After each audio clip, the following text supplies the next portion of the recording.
back to the Keep Play Alive podcast. We appreciate y'all tuning in for episode 2. And we apologize for the lack of uploads recently. We've had some incidents going on. We've been busy with things going on in our personal. I'm sure you notice Gavin is not with us today.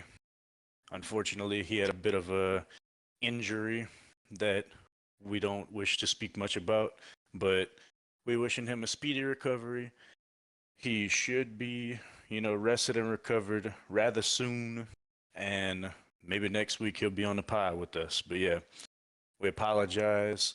This is not the start that we would have liked to have had for this podcast, but we're working through it, you know what I'm saying? We're keeping the play alive. All we Yep. can do is keep looking forward. And now, me and Kobe got a lot to talk about today, so let's just get into it, starting with the NBA offseason.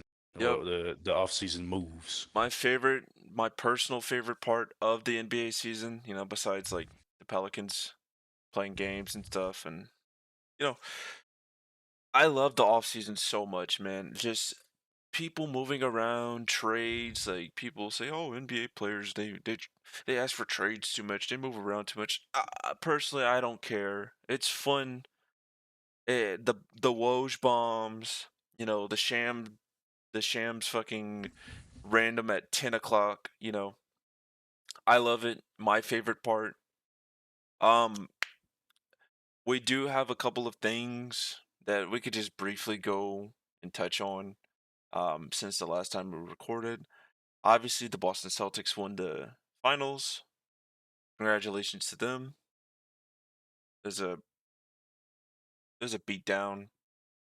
Mavs won that one game. Um, there have been things that happen in the NBA circles and spaces and whatnot, but without further ado, let's start. So Pascal Siakam signs for a 4-year, $189 million deal with Indiana. Uh, I think that was the smart move for Indiana. It was Yeah, kind I of think the that was just the obvious. correct move all It around. was pretty obvious he was going to sign back with them. And They're building something good over there in Indy. oh yeah, The two it'll take time. foundational pieces, Tyrese and Pascal. That's your big building blocks, and now you just gotta keep going and kind of keep working to get better. You made a conference finals this year. You can say whatever you want about it, but the team still made the conference final Yep. in one of the first years that they really were trying. So, Well, yeah, Indy would just have to hope that Tyrese isn't worried about being a wrestler and he's more worried about basketball. For those who don't know, he was on SmackDown tonight. It's a pretty and I funny got hit with a steel sequence. chair. Pretty funny sequence between him and Jalen Brunson. But let's move on to one of the first big news of the offseason. Alex Caruso was traded for Josh Giddey. Um, W pickup by the Thunder. They get better defensively. They are now extremely scary to play on the defensive side of the ball. my initial thought was, why did Chicago not try to get a pick? I don't know what they're doing over there. Uh, It's I don't I've think Chicago knows what they're doing. I I've seen it was Bill Simmons. He said, "Well, I think Chicago wins." I get Giddy has promise and you know overlooking the whole um off the court issues he's had, which just to let you guys know, we don't own that shit over here. But it was so weird. It's just a weird trade. It felt more like a steal from the Thunder, but you know, good luck to whatever Chicago's trying to build. Um, after that, Blake Monk, he signed a 4-year, $78 million deal with Sacramento. I think that is amazing value for what Malik Monk brings. Sacramento was very lucky to re-sign him because personally, I think Orlando or Philly should have just like immediately went after him. He would have been so great on Philly. What are your thoughts on that? I think a big thing with Malik Monk is I think he cares more about his situation rather than the money. And while I do agree with you that Orlando should have definitely tried to drop the bag on him, I think that even if they would have given him, let's say, 130, for example, I still think he probably signs with Sacramento because one, you're in a situation that you like, you're happy here, you're playing the best ball of your career. Two, you're with your backcourt buddy De'Aaron Fox from college, Hmm. and you just sometimes those type of things matter more to players Yeah, than like winning or money. continuity. Because if he would have just went to another team and it would have been what, 3 teams in 3 years? Something like Yeah, that? and he bounced around for a while, gets Right. drafted by the dumpster fire that is Charlotte, gets put over to the Lakers, who you know how the Lakers do. They tear down these young players the they make, and Don't get me started yeah, on that. Do not get me started. eventually, yeah, eventually works his way to a good situation in Sacramento, and now, yeah, he's had a resurgence in his, and hopefully Sacramento can keep building and compete with this team. For sure. Although, if they're going against the Pelicans, I don't want them to. You Of course, Now we murdered them. the most important, I guess, move of the offseason for New York. OG Ananobi signs a $212.5 million 5-year deal with New York. I'm obviously kidding, but thought I should throw that bombshell. Mikal Bridges traded to the New York Knicks for Bojan Bogdanovic, 5 first-round picks, 4 unprotected, and a pick swap, and then 2 second-round picks. What were your thoughts when you first heard that? Well, I personally think New York overpaid like a motherfucker, and Mm-hmm. I do believe a lot of people would that, but they're building what they're building. Like you said, OG re-signed, and they got McHale. They got all the Villanova boys besides Ryan Archidiakino. Yeah, The fuck him. He final, ain't the shit. final piece of the Infinity Gauntlet. Yeah, I mean, Yeah, seriously. I think an underrated story in the whole, like obviously, it's really cool to see the Villanova boys play. There's again, there's continuity with them. They've won, what was it, 2 national championships or just one? I I'm don't. not sure I to know be I know honest. they definitely won one, but you know, it's gonna be really fun to watch New York.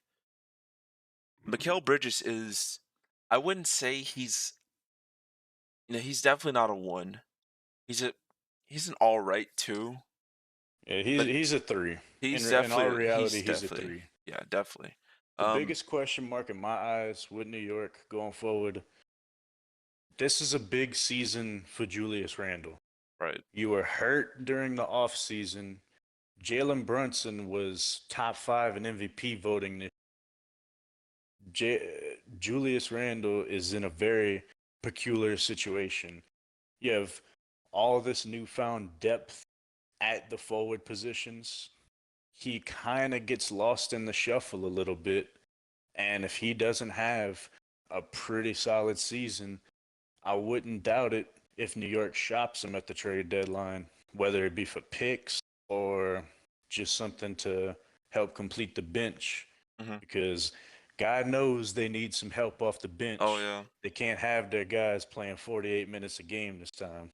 right. A bit of an underrated uh sort of storyline in this whole thing. Brooklyn can now rebuild because they also made a trade um with Houston. So basically, um Brooklyn was giving Houston some of the Phoenix picks, and Houston gave Brooklyn some of their picks back. So now they could suck. They could be one of the worst teams the next 2 years, and it'll be okay. Just imagine they're really bad this year and they draft Cooper Flag. It can happen because you know they finally decided, instead of having a mediocre to bad sort of like stretch, they just decided to rebuild, and it's like I wish teams would figure out when to rebuild faster. I really do. There's like many a teams throughout different sports that just cling on to mediocrity or just being bad instead of rebuilding for the future. But Yeah, and Brooklyn needs a good washing of the slate more than most people mhm, because Brooklyn's roster turnover over the past decade has just been ridiculous. They they always seem to be trading somebody, signing somebody new, doing some kind of ridiculous move.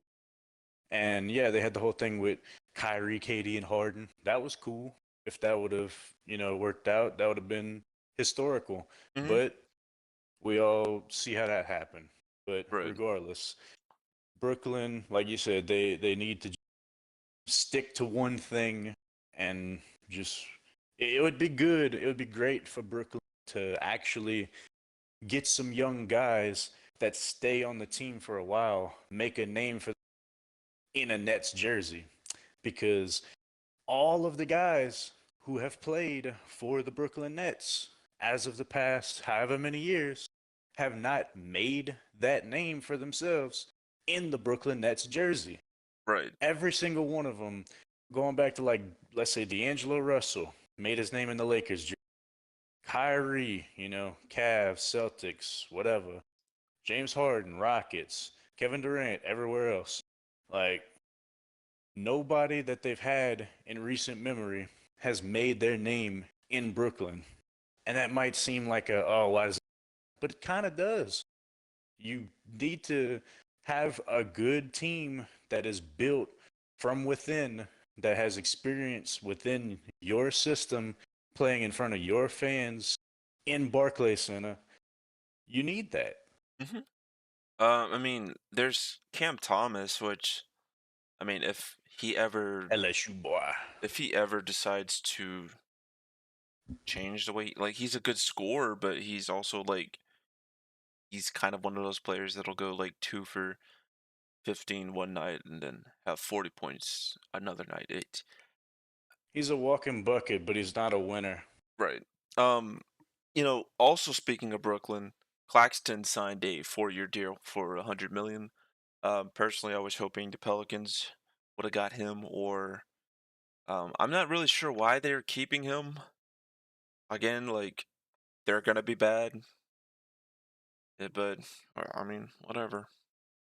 Um, but it's funny that we're speaking of franchises that really don't know what they're doing, because boy, do we have a franchise that hasn't known what they're doing since what?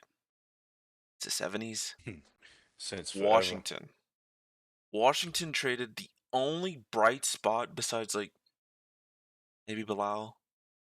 They traded Maybe. Denny Avdia for Malcolm Brogdon, the 14th pick of the 2024 draft, and a 2029 pick. When I saw it, I was just awestruck as to why would they trade Denny. Granted, Denny, Traded Denny for a middle schooler. yeah, Denny. Obviously, I would like to see Denny on a contending team or a good team, but then again, they traded him to the Blazers, who were still. I mean, let's face it, Blazers may be good in the next couple years, maybe, They but are low key building something they're decent, but I building. mean, it's the West.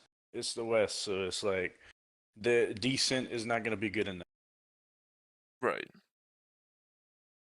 I mean, you just look at something like that and you just scratch your head because you're like, what the hell are they doing? Um, Another trade that kind of surprised me, Sacramento traded Davion Mitchell, Sasha Vizenkov, Vizenkov, and the 45th pick for Jalen McDaniels. Um, decent trade on both sides. yeah, Davion Mitchell is such a great defensive guard, really good defensively. So, I mean, you know, if they think that's what they should do, all power to them.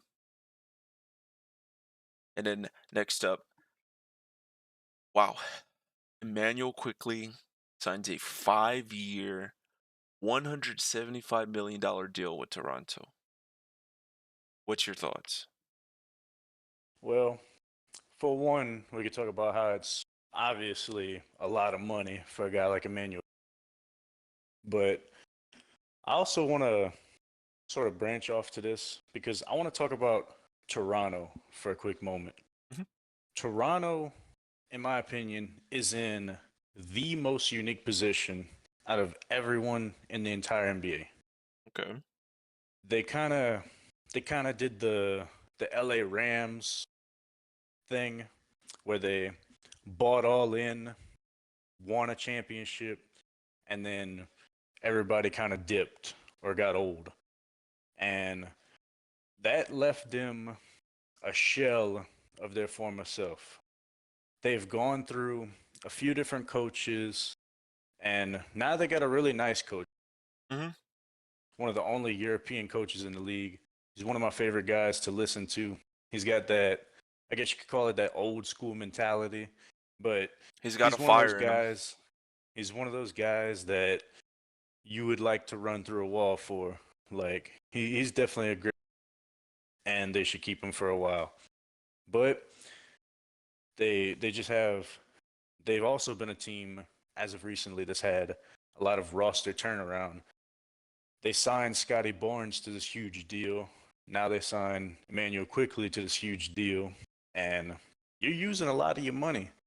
But at the same time, it does make a little bit of sense because they're not gonna get contend for a while, and I think they know that, and I think they're fine with it.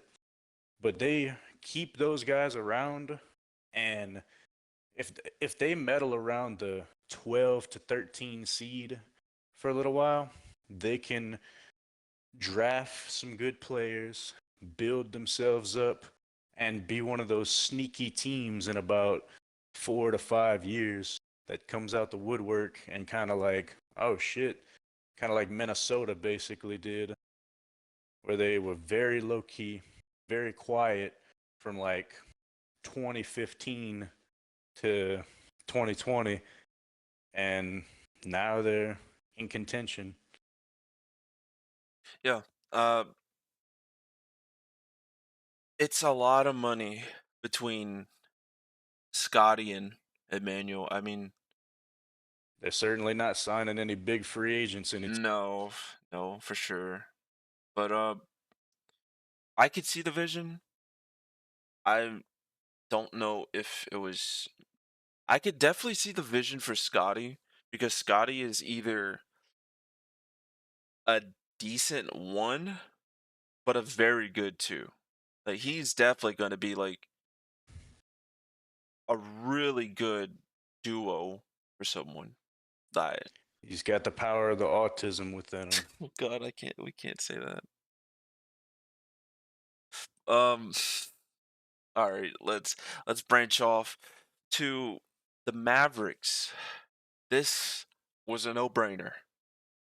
Tim Hardaway Jr. was traded for 3 second-round picks to Detroit, um, and for Quentin Grimes. I I'm fine with the move. They didn't really need Tim Hardaway anymore. I mean, he was not going to fit what that team needed, and He's a liability when it comes down to trying to win. He takes shots away. from some of your other guys. And Not a good Q defender. Grimes, Q Grimes is a great shooter, and he doesn't need the ball in his hands to be effective. So yeah, you get rid of a liability and bring in an asset. Good move for the Mavs.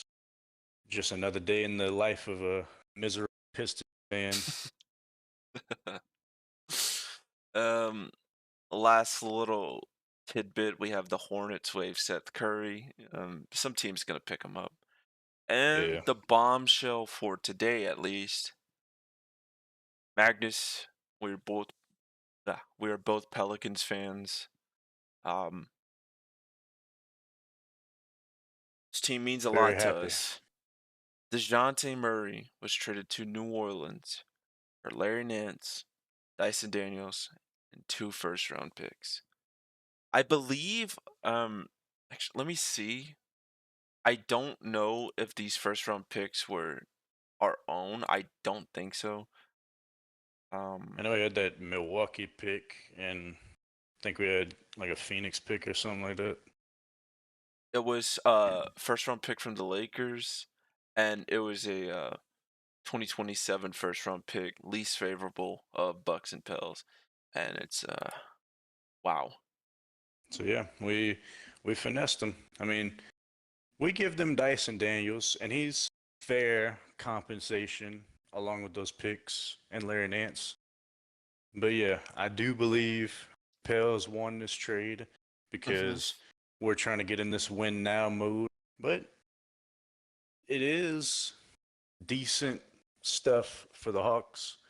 DeJounte Murray's trade value isn't exactly super sky high, so I think they did an okay job at getting what they can, and now they can sort of clean up a few other things, and they can start their rebuild because they need it. They're Right. not going to win with the core they have. A very interesting little tidbit, I guess you could say, of this trade. For the trade deadline, Atlanta wanted Herb Jones. They wanted a trade like this, DeJounte to New Orleans, but they wanted Herb Jones. Now they're just getting they don't want him. They obviously didn't want Herb Jones. I mean, they probably would have liked it, but they were willing to settle for less than that. And it just goes to show that sometimes you do have to wait, and good things will come. And then Atlanta, man. I mean, personally, if I was a GM, I would have definitely traded DeJounte before I traded Trey. We'll see how this experiment goes with the.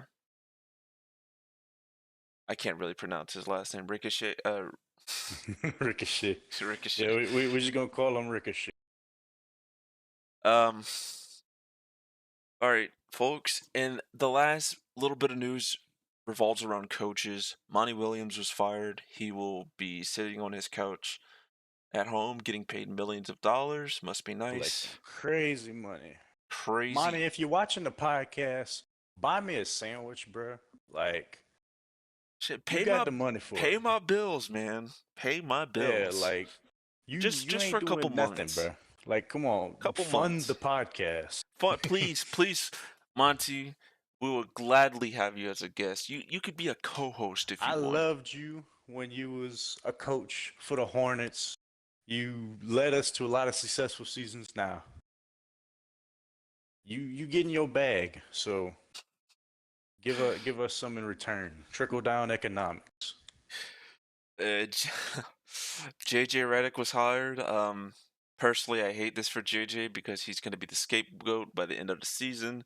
He doesn't have any head coaching experience, not at high school, not at college level. Um, it's just a shitty situation, and I would not want to do it. I'm absolutely rooting for the man. Me too. It's unfortunate that he's on the Lakers because we have our qualms with the Lakers. Obviously, I love LeBron, but the Lakers themselves, we just don't like them. Nope. Like it's just that's the ops. But I'm a huge JJ Redick fan. Me too. Always been a JJ Redick fan, and I think he has a very tough mentality. So even when the scrutiny does start to pop off, because we know it will. Lakers fans Mhm. are, for the most part, toxic, and yeah, we can say a lot about them, but whatever. Uh, I think that it's a good move in one way, because like, yes, he doesn't have the same experience as some of these other guys, but I think just the fact that he has such high basketball IQ and knowledge of plays, especially modern day basketball plays, I just feel like it's going to work out for him because he doesn't have that like old head mentality, if that makes sense, where he's No, not going to get AD to do stuff he don't want to do. He's not going to be trying to put people in positions that they don't want to be in. He's going to let everybody play the way that they should be playing. And yeah, I remember seeing like when the Lakers drafted their guy Connect, which we're going to get into the draft in a moment, but this little part, when they drafted Dalton Connect, they came out with a little thing saying right then and there, JJ Redick started making pin down screen plays for him because I mean Connect's a shooter. He's really good. One of the steals of the draft. I don't But know how he fell so low, yeah, it's personally. crazy. Absolute bucket going after the lottery. I do But want to yeah, say this. I personally, I do have a problem with him just getting hired outright as a head coach because there are opportunities for not other coaches who have experience, who have been there, done that, who probably yeah, even played, and it's sort of like a situation with Steve Nash. Yes, Steve Nash is a two-time MVP, but if you watched, he couldn't coach. He had no reason skipping over and jumping over people just because of his, I guess, reputation as a yeah, player. Same thing with JJ, except JJ was never an MVP. He's a smart player. He was a great shooter. He has a great basketball mind, but I don't think NBA player explaining how shit works with LeBron James equates to just a head coaching job. And I don't understand why LeBron is denying that he had anything to do with this. You have a fucking yeah. We know that's podcast with cap. him. That's it's We cap, know dude. that's cap. You Like, can deny it all you want because we know you have to save face. Like it's all for press reasons, but we know damn well they had conversations. Like it's nothing. We know that LeBron was entirely responsible for that being happening. but that's why I have a problem with it personally because, again, there are people who actually have head coaching experience and People who who are know better for the job better for that the are getting job. fucking completely looked over in And favor of somebody with zero experience. why And didn't that's he just one of just those go? situations of like, it's not about what you know, it's about who you know. Mhm. That's really one of them. Once again, and I mean, the Lakers are very well known for doing this type of stuff, especially as of recently, which, once again, we'll get into the draft later. But come on, Bronny. We all know he's not an NBA player. He's not an NBA ready player. And I got nothing wrong with the kid. I want everybody to accomplish their dreams. But Bronny should not have been drafted over some of the people who went undrafted. And we all know that. Agreed.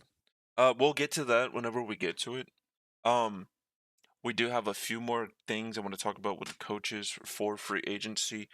Kenny Atkinson took the Cleveland job. I love Kenny Atkinson. I wanted him to be the Pelicans coach before Willie Green was. He's always about he was always sort of labeled as a player development coach. He got Brooklyn to the playoffs that one year with the you know that was really impressive, and I think he's a good coach. I think Very solid coach. I'm very happy for him. And Can't be then mad at that if you're Cleveland. right. And finally, Chris Finch signed a 4-year extension. Nothing wrong with that. I'm happy with it. I'm happy for him. Terrific coach, hmm terrific system, and it's only going to get better. Minnesota has gotten better ever since he's gotten there. Yep. All Bright right. future over there in Minnesota. All right. Do you have any final thoughts on free agency as a whole? I think it's been pretty entertaining this offseason. Yeah, I think it's been a pretty solid off season so far. I know there's probably plenty of moves to come, and we will talk about them as they are released to us. But as of right now, we are telling you the most fresh information that we have available to us. But as a Pelicans fan, I'm just finally happy we got off our ass and made a move. Same. And I'm usually one for trusting the process, but the Pelicans have been pissing me off because they haven't been doing anything. Like last offseason, our big signing was Cody fucking Zeller, and he's already gone. And Like, not to mention that we didn't do anything for the trade deadline. no. Just pretty annoying. But Yeah. We've been sitting there like Darvin Ham with our hands in oh man. Well, we're going to shift towards the draft now. This is sort of Magnus's expertise.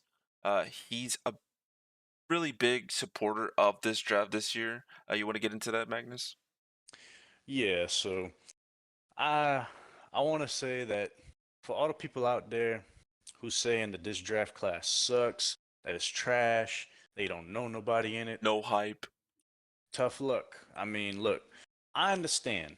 There's no Wimby in this draft class. There's no Zion in this draft class. There's no Ant. There's no Paolo. There's no Cade Cunningham. I get that.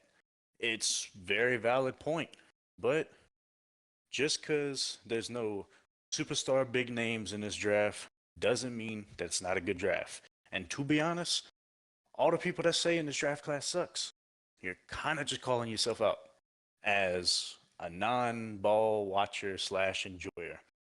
Because at the end of the day, all of these guys are professional athletes who are at the highest level, and there's gonna be at least 10 of these motherfuckers gonna make it past their rookie deal.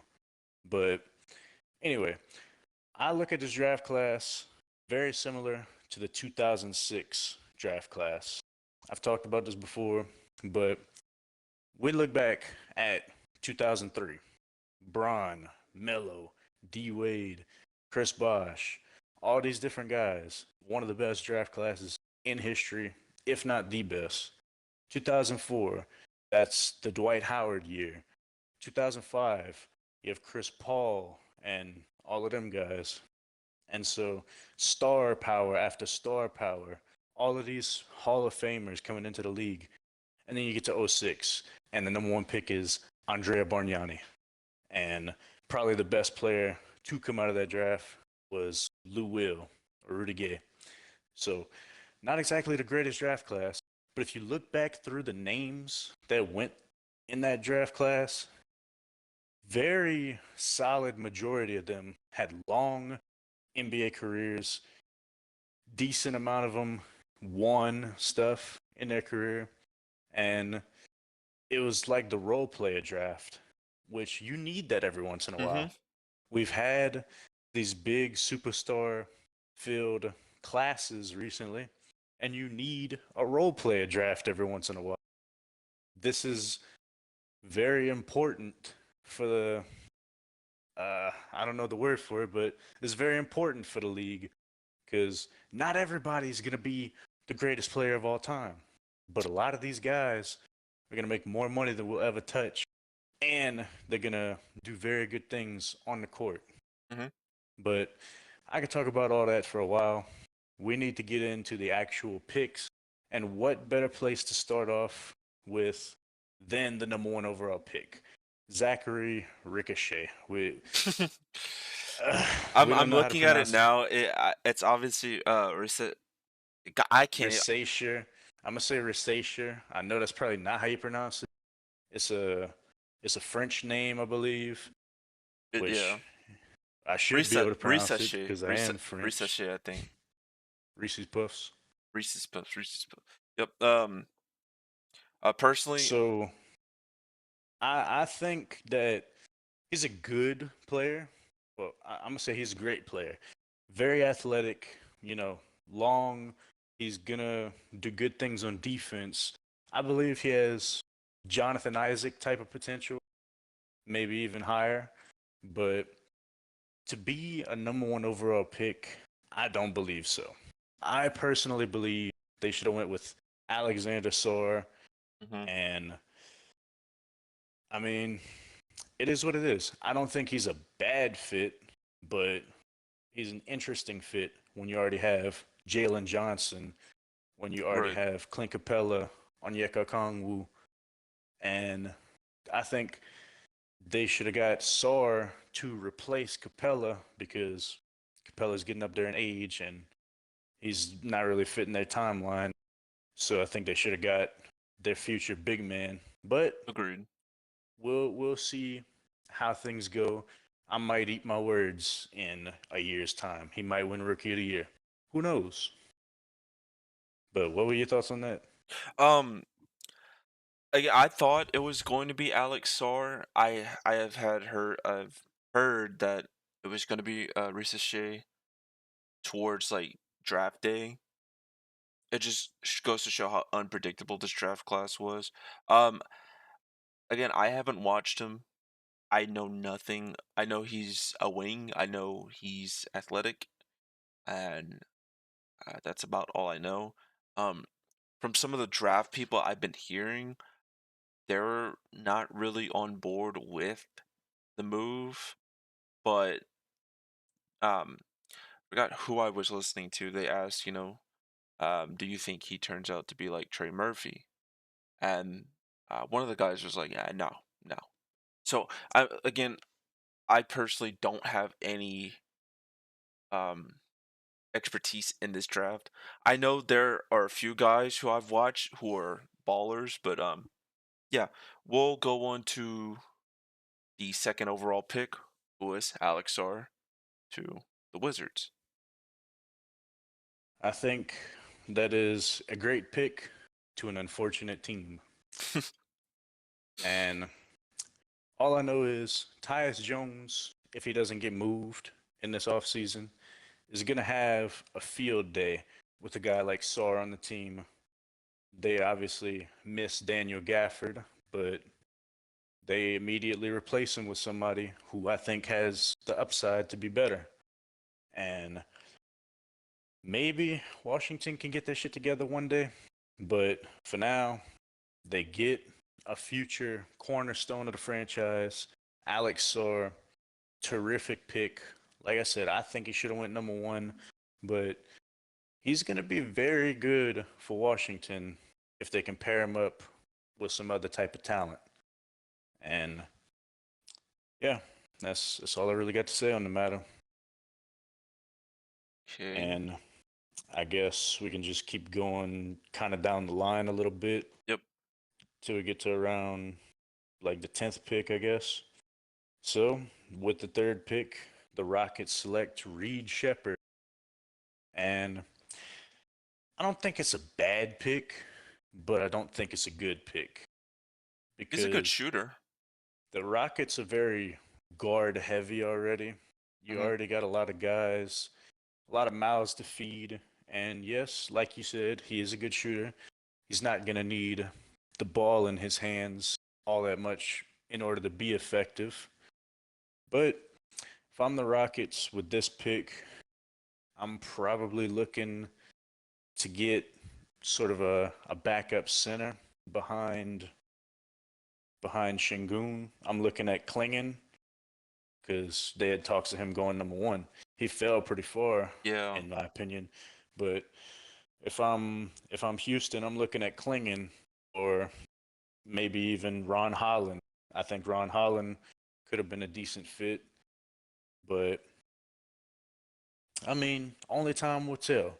We got to let the boys hoop before we start really giving serious opinions about them. Because at the end of the day, none of these guys have touched an NBA floor. They all could be really good, they all could be really bad. Most likely, it'll be a bit of a mix. But we'll see how that goes for the Rockets. And yeah, let's just move on to the next pick, which is Stephon Castle by the Spurs. Love this pick for them. Personally, I was looking more at a Rob Dillingham, but I understand he's not a facilitating guard. He's a scoring guard, and they want to pair Wemby with a facilitator. Right. So it makes sense to get Stephon Castle. He's a very good player. Once again, another player that could have easily went number one, but Interesting he's enough, here. one of the guys who was covering the draft on ESPN, he said he's Drew Holiday taller, and that's got me really interested because, and I've heard, I believe Dan Hurley, he was talking about how uh, Stephon Castle, when they needed him to, he would be a scorer. I believe he was one of the leading scorers um, Hmm. through through the tournament. Very He integral piece of UConn's team. he's a Very big reason why. right. He facilitated whenever they needed him to.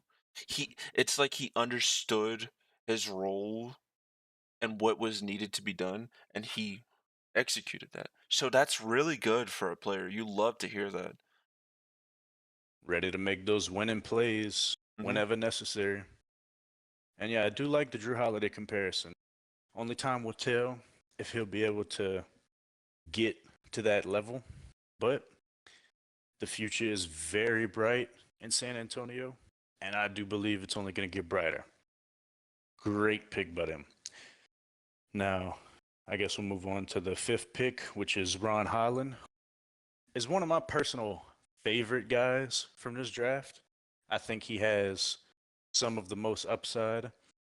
I I sort of I've seen the comparisons of Jalen Brown, and I know we like to make fun of the Pistons, and the big thing was, oh, the Pistons drafted another guy who Can't can't shoot. really shoot or is known not for shooting.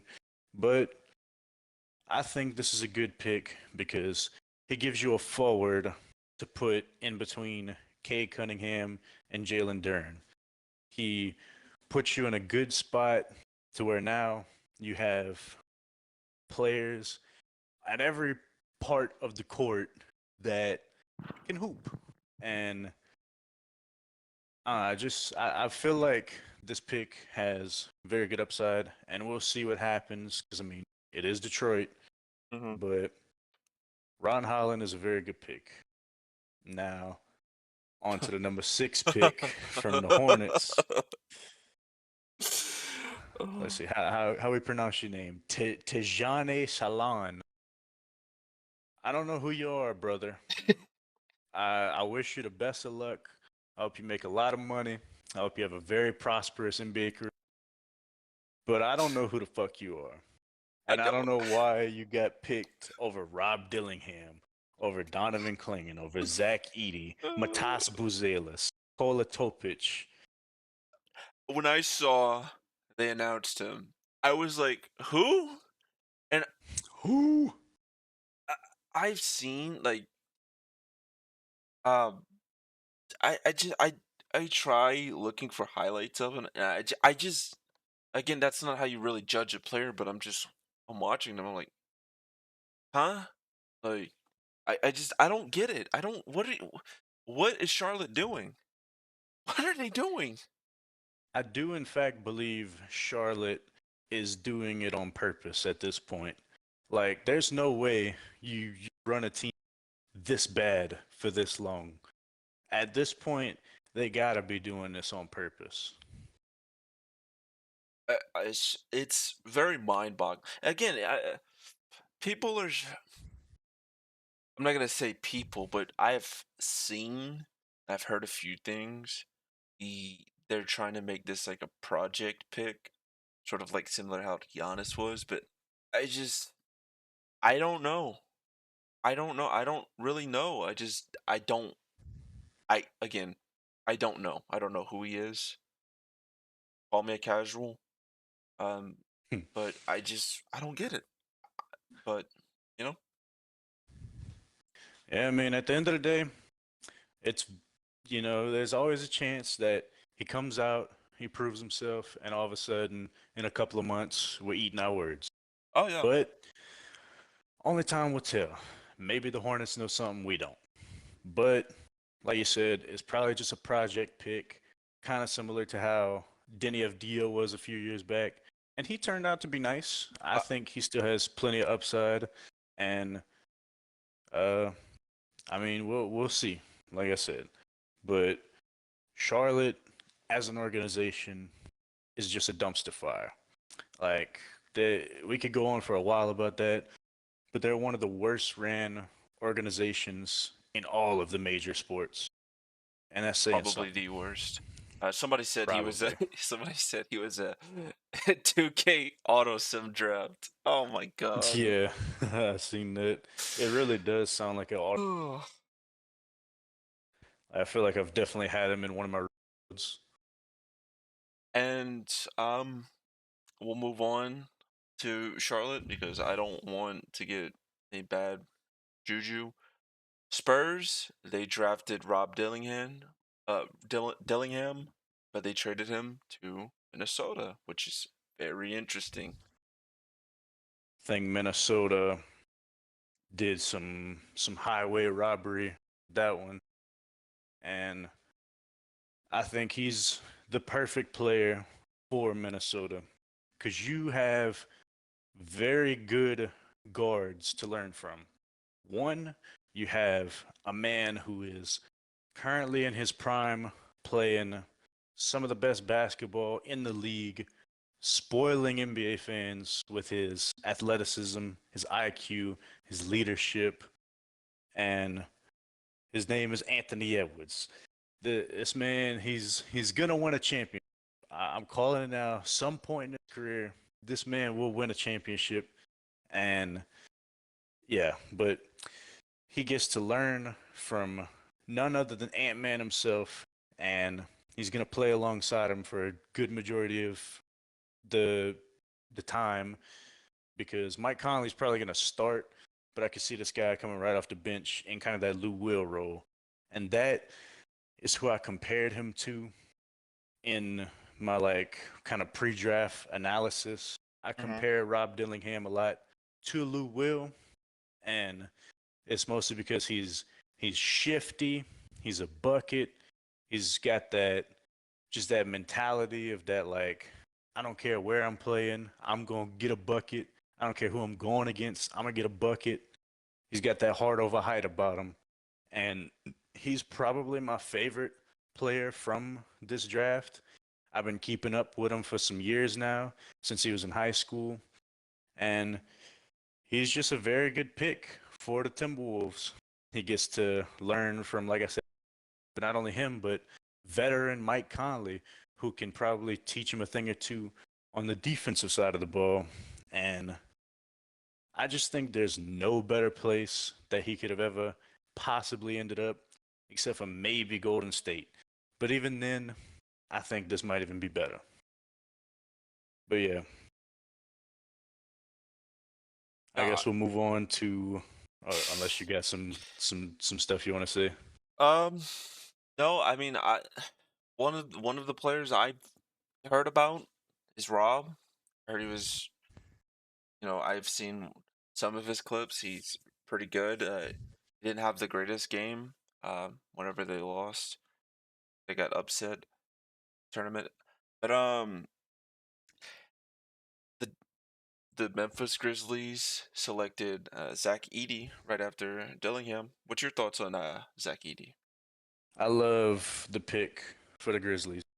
I hate that it's the Grizzlies, Hmm. but I love the pick for the Grizzlies. Zach Edey is a player that has tremendous upside, some of the most upside in the draft.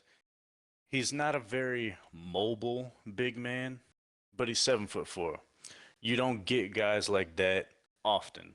We've been spoiled recently with the Chets and the Wembies and the Porzingises of the world, but that type of person is just a freak of nature. But Zach Edey is the perfect type of player for Ja Morant. He immediately comes in and replaces the Steven Adams role, and he's a terrific shot blocker. Definitely going to average at least like 2 blocks a game in his rookie year. I think this is probably the best pick you could ask for if you're a Grizzlies fan. I do kind of have a, I guess I do have kind of pushback. I'm not gonna say you're wrong, and again, I'm not an expert on this draft, but I wasn't crazy impressed with Zach Edey. 7-4. I'll say it like this. I know the big man has sort of had another revolution. Back like 4 or 5 years ago, if you had a center like Zach Edey, you were just kind of shooting yourself in the foot. And then now, as Jokic, Embiid, Shingun, other centers have started to get, the center position start to gain traction. We're seeing centers be more valued now, especially defensive centers. Personally, I don't know how Zach Edey is going to translate into the NBA. I don't know how his defense is going to look in the NBA. He's very slow-footed. I don't necessarily know if that translates to success, but we'll see. And I also don't know how he's going to mesh well on the floor with Ja. And Ja's going to be looking to attack the bucket. And if Zach Edey's lingering towards the painted area, I don't know how that translates to success. But again, I could be wrong, and Zach Edey could be this demigod, and I could be eating my words. I'm just not really sure how I should look at it or how to look at it. But I'll I give think him those the are all benefit of the doubt. very I think those are all very valid criticisms because you're right. He is slow-footed. Defensively, it might become a bit of a problem when he has to guard some of the more veteran or like not even veteran, just like some of the more quick-footed big men like the Embiids, Bam Adebayos of the world. Hmm. But we'll see what happens. And I do believe that having Jaren Jackson right next to you does help mask that a bit, considering, DPOY, he just really all world defender. I think them two together does definitely work because the things that Jaren Jackson might mess up on, Zach Edey's going to be right there, clean up and, block the shots. That's kind of like a Twin Towers situation for opposing defenses. But yes, I do also agree the spacing is going to be a bit awkward, but they made it work with Steven Adams, so I don't see why they couldn't make it work with Edie as well. Right. That's a good point. And I guess we could move on to probably my I'd say this is my second favorite pick. Second or third favorite pick of this draft. The Jazz drafted Cody Williams. Cody Williams is he's I have high expectations for him, and I think he's gonna be good. Yeah, I think he's a great player, brother of J Dub. They got that dog in him, and he's just a great guy all around. Uh, the one thing that I will say, I don't know how much playing time he's gonna get. He's definitely gonna have to earn it, considering you got all these other guards in the rotation. But once again, like I said, he got that dog in him. I'm sure he's gonna earn some of that rotation time in training camp. But yeah, definitely a very good pick. The Jazz are one of the They killed this draft, man. they really did their thing in this draft. They got Filipowski, I They low key got wanted him. Williams. Oh yeah, I wanted him on the Pels too. But yeah, they got their guys, and they already have some youth on the roster, and they definitely could build something decent soon. Yep. Another pick that was I've been hearing some buzz about this guy a little before the draft happened, and it made me a fan of him. And the Bulls drafted Matas Buzelis from the G League in Ignite. Um, he was very emotional when he got drafted, and that was because Chicago is his hometown, and you just love to see it. You love to see it. I'm wishing nothing but the best for him. Good luck. The Bulls are. uh, your thoughts? Yeah, I am a huge fan of Matas Buzelis. He's another one of my favorite players in this draft. Once again, same with Rob. I've been following him since high school, since a little before high school, actually. He's just this very tall, long, athletic wing that he reminds me of like a Jalen Johnson of sorts. Hmm. And that's a terrific player to be compared to. But I think he has a slightly better shooting ability than somebody like Jalen Johnson. So he's he's definitely got some of the most upside. He fell a little bit in the draft because he had a sort of lackluster year on the Ignite. But the thing about the Ignite, these are all guys that are trying to make a name. These are all guys that are working their way into the league. The Ignite is one of those places where you're gonna have a lot of mouths to feed and not a lot of possessions to feed them. So a guy like Matas Buzelis, who is not necessarily a ball dominant player, he gonna get a little bit lost in the shuffle. And yes, he didn't shoot as well when he did get the ball. And these are all, valid reasons as to why he fell. But I still think, despite all of the things that have transpired, that he has some of, if not the most upside in his draft class. I think, like, at highest potential, he could be like a poor man's Jason Tatum. And like the worst that could happen for him, still not bad, but like a Harrison Barnes type of player. Right. Yeah. So all around, I think he's one of the steals of the draft. Hmm. Nice pick. Next up, Nikola Topic. Uh, was selected by the Thunder, both overall.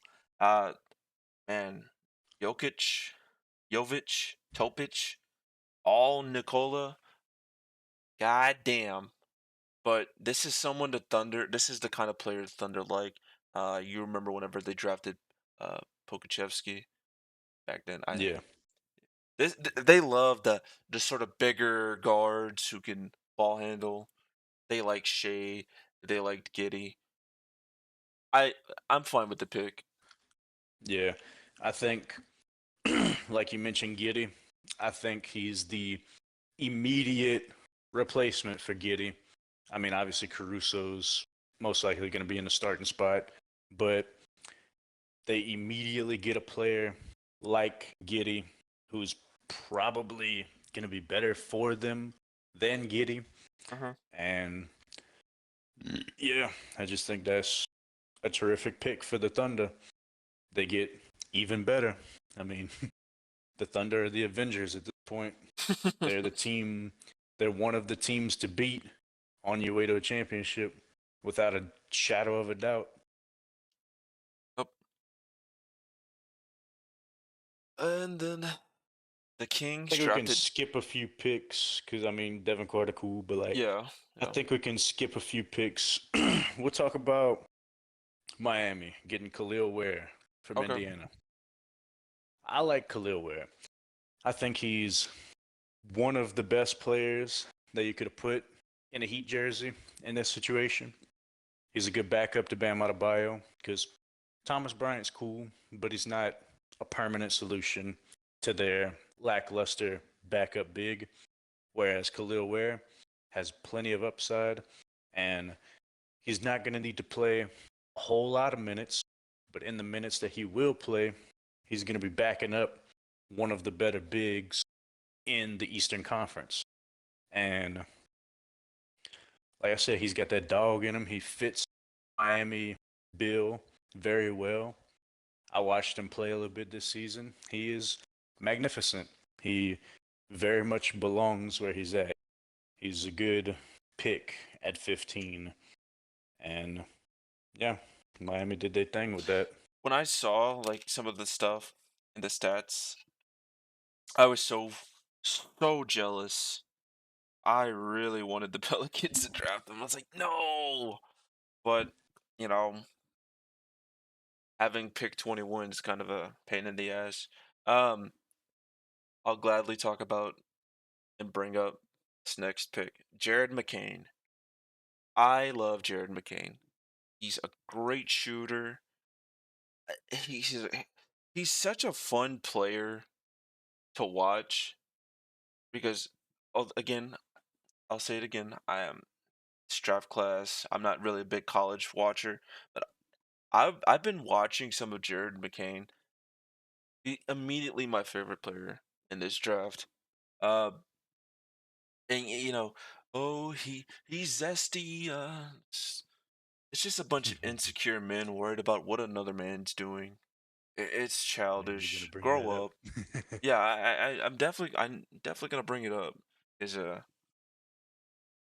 Yeah, so no, it's childish. it's it's stupid. People are worried about the fact that he painted his nails and all of this shit, and they're calling him like feminine, saying all this, what happened to masculinity and blah blah blah.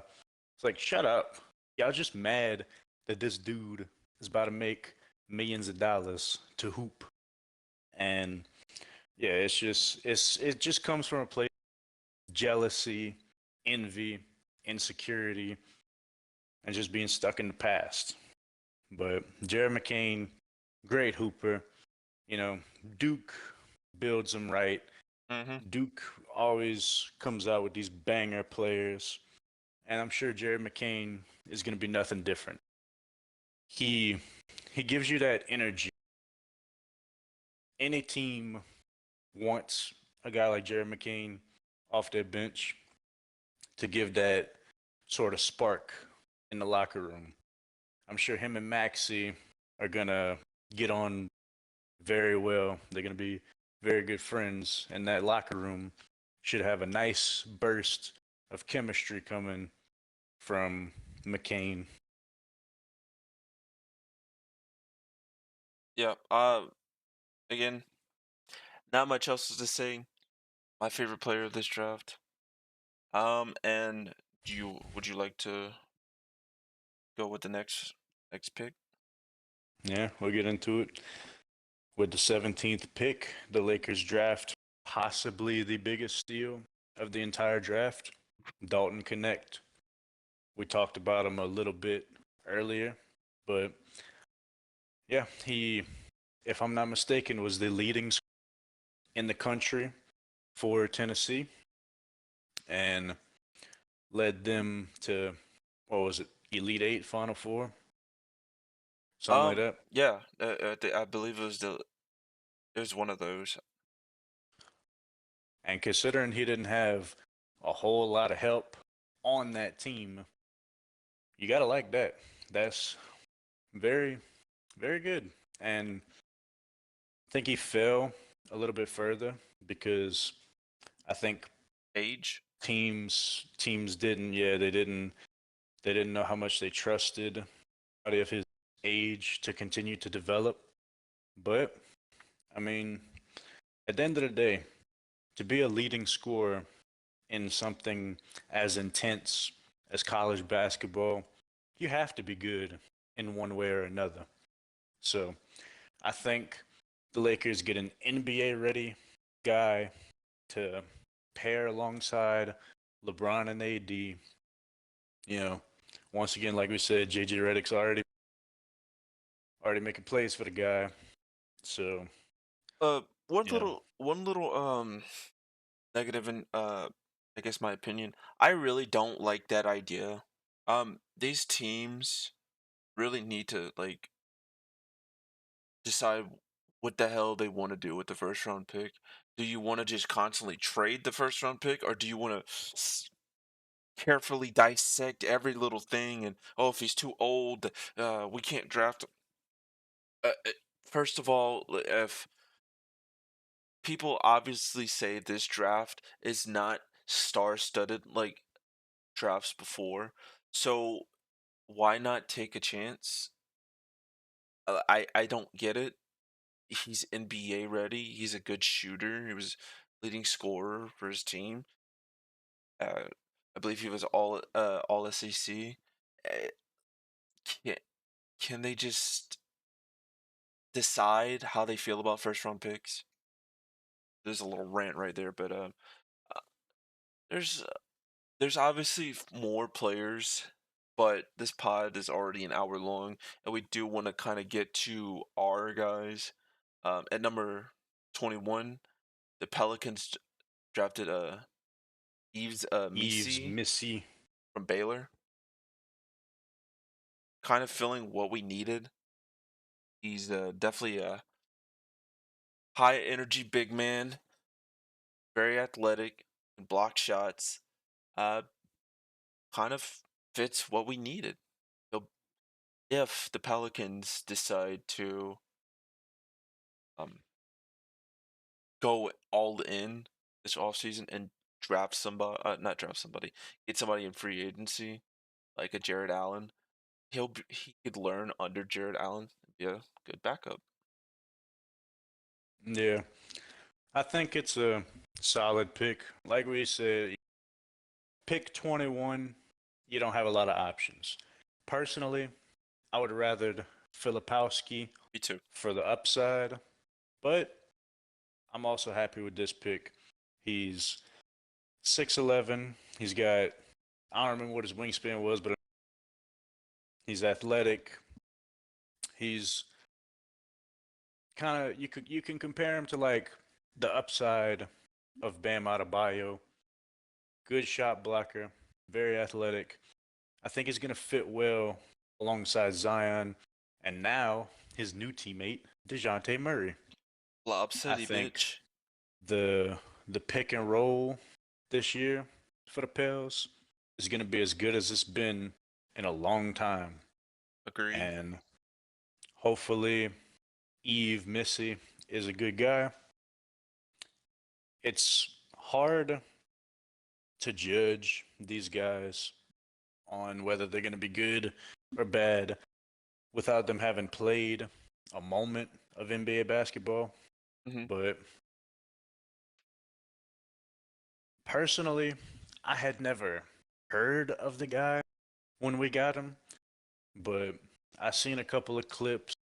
He looks like he has, but I hate to be the negative Nancy, but somebody's got to be it. I don't know if he's going to translate to the NBA. We'll see. And obviously, I'm a huge Pelicans fan, have been all, so I want him to succeed as much as possible. But I just don't know if I see the vision. I mean, obviously, we needed a big man, and I wanted Zach Edey. I didn't expect that he would go that high in the draft.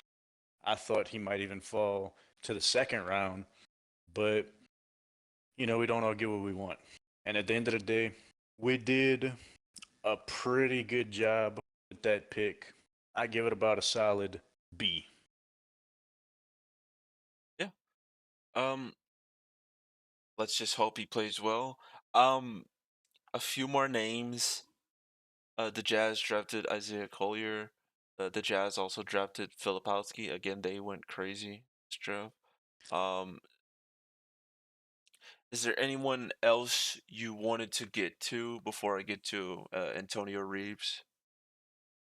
Um, I mean, not really. I mean, we could talk about Bronny and nepotism, but Yeah, we'll they get got to that. enough of that.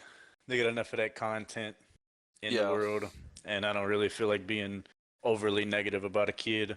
So agreed. Um, yeah, let's just get into Antonio Reeves. Antonio Reeves, he was drafted by the Orlando Magic, who was then traded to the Pelicans.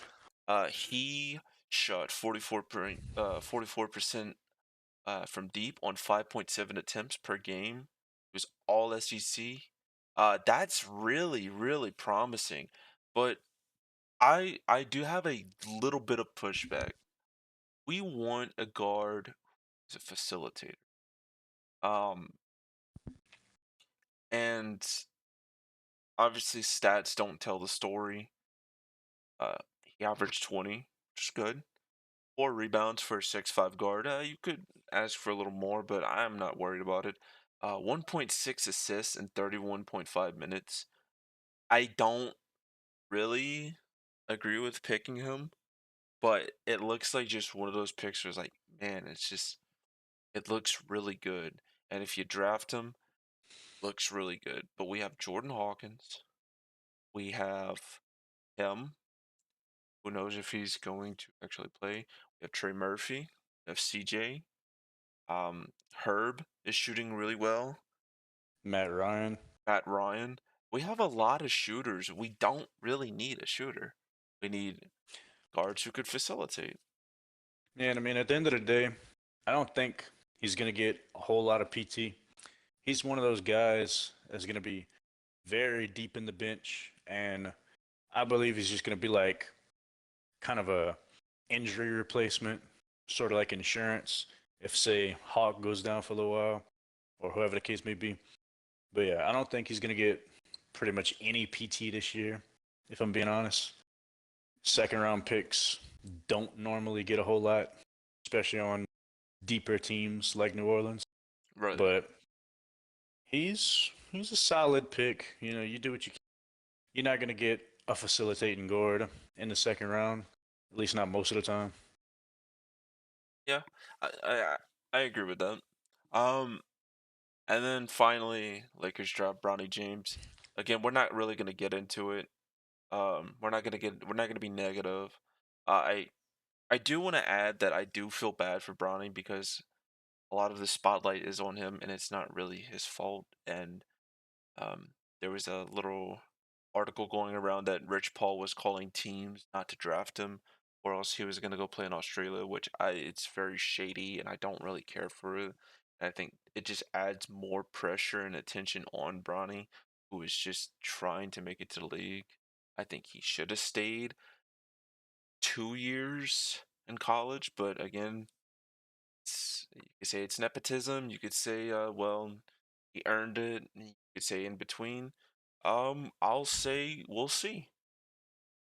Yeah, at the end of the day, truth of the matter, we know it's nepotism. We know that, in all honesty, he doesn't truthfully deserve a spot, but we don't need to be negative about it. And at the end of the day, to your point, this kid has a whole lot of pressure on him, and that's just the thing. He's a kid. He's still a child. He's yes, you could, say, oh well, he grew up with a silver spoon in his mouth. He had all these opportunities from day one. I wish I had millions of dollars. But at the end of the day, nobody really understands what's actually going on in his head. I mean, we can look back as far as him calling himself Bronny instead of LeBron James Jr.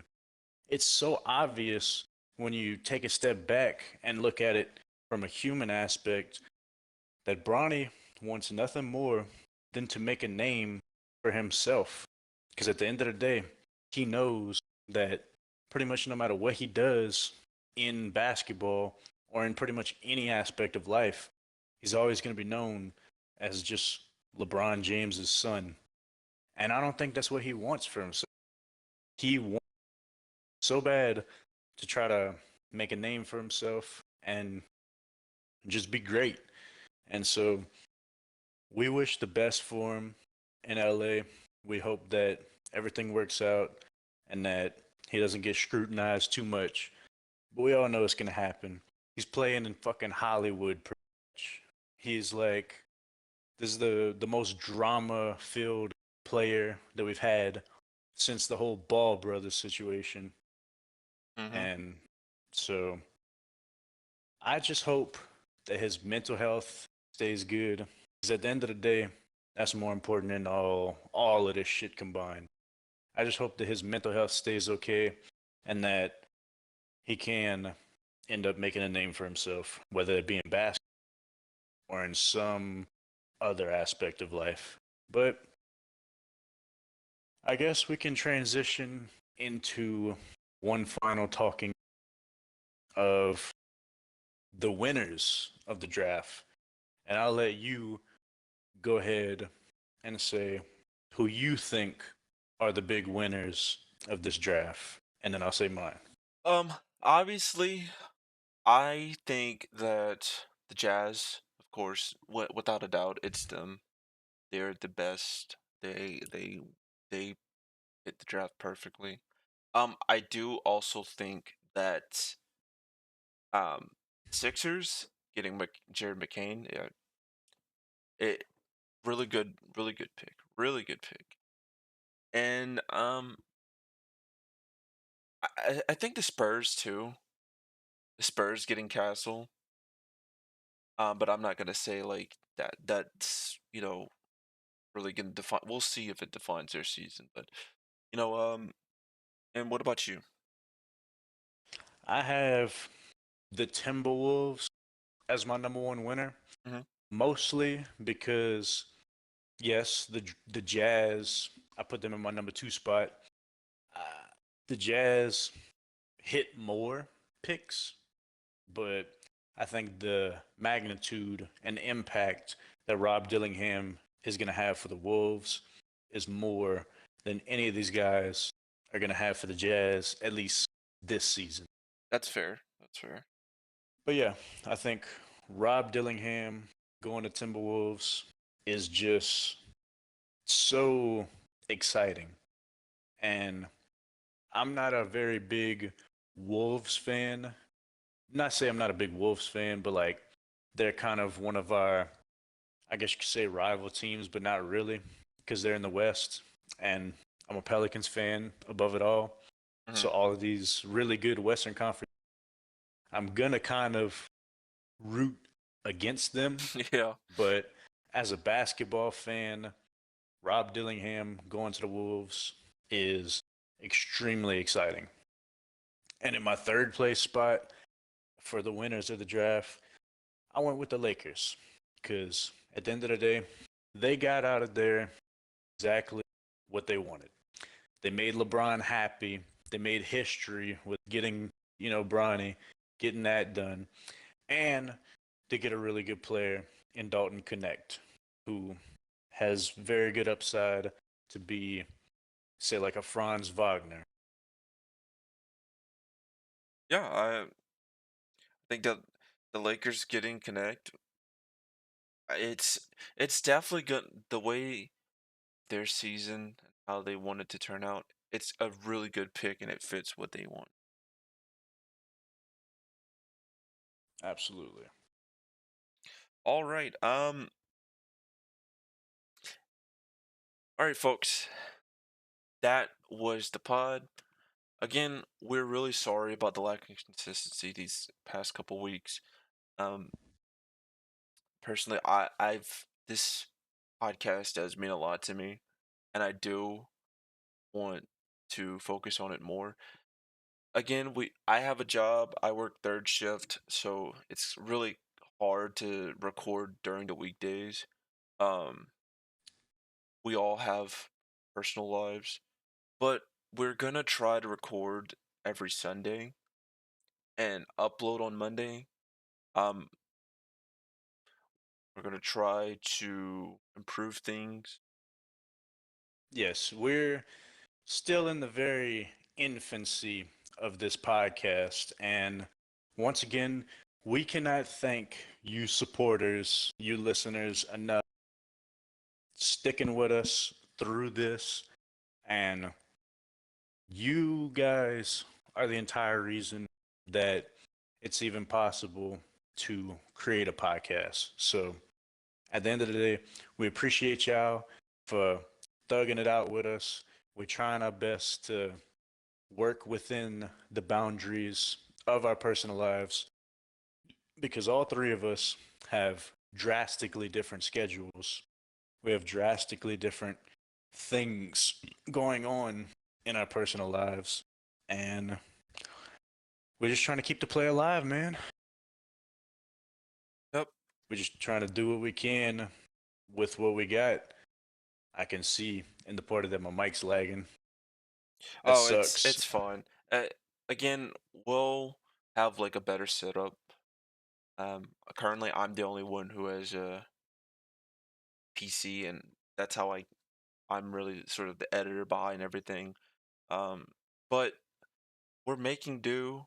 We're keeping the play alive, and we're gonna come out with more content. We're gonna have another episode of the pod. I promise we will have another episode of the pod um, next Monday. Not this coming Monday, but the next one. Um, do you have any other parting words for the people?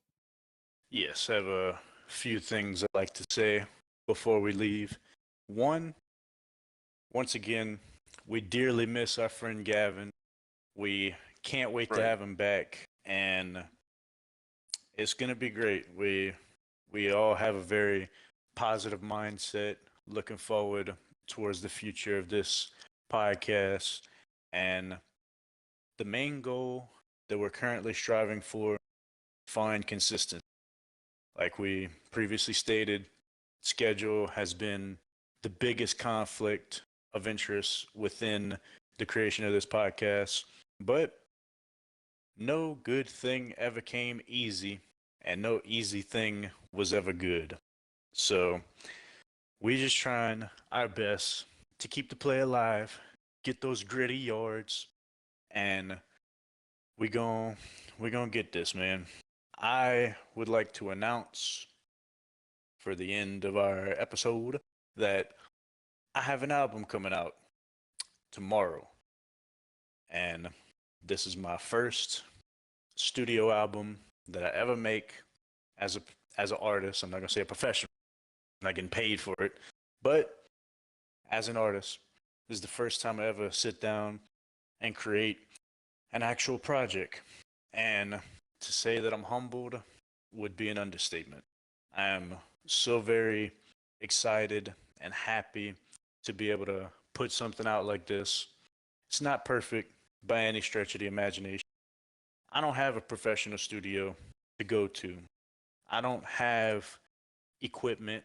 I don't have pretty much anything besides my headset that I use for gaming and my iPhone that I use BandLab on. And I'm not trying to make any excuses. So I'm just putting in that work, trying to keep the play alive, and you know, hopefully we make something out of it. But if y'all could all do me a favor and listen to my album on YouTube when it comes out. My YouTube is Magnus Jones. It's just my name. And yeah, that's all I really got to say. We appreciate y'all so very much. Y'all mean everything to this podcast. And yeah, always remember to keep the play alive and have a good day.